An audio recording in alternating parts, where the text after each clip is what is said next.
I took the hardest exam in the world. So Oxford University is made up of 45 different colleges. These colleges work a little bit like the houses in Hogwarts. So in order to study or teach at the university, you have to be a member of a college. Each of them are unique and wacky in their own way, but there's one in particular which is quite interesting.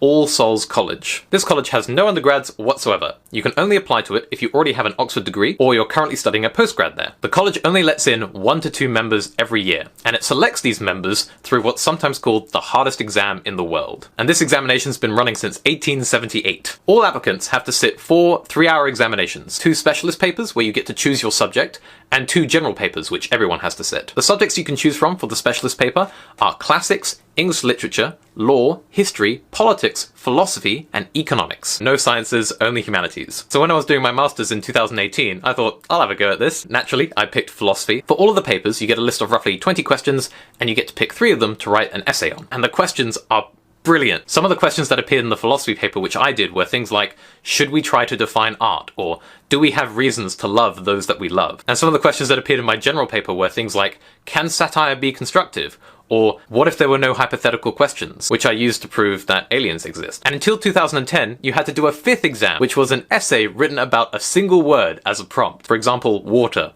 or courage. If you make it through this stage, you get to the Viva stage, which is kind of like a big interview about what you wrote. It lasts 25 minutes, and 50 of the fellows of the college have to attend. And from all that, they select 1 to 2 people every year. Now, why would someone put themselves through all of this to become a member of some weird college? Because if you're accepted, you're given 7 years of funding to research whatever you like, as well as accommodation in the college and other necessities. Basically, an academic dream of long-term financial stability. I, tragically, didn't make it to the 2nd stage of the exam. I guess they didn't like my arguments. However, on the All Souls College website, there are lots of past papers which detail all these really amazing, interesting questions which I would encourage you to read through. And that was the time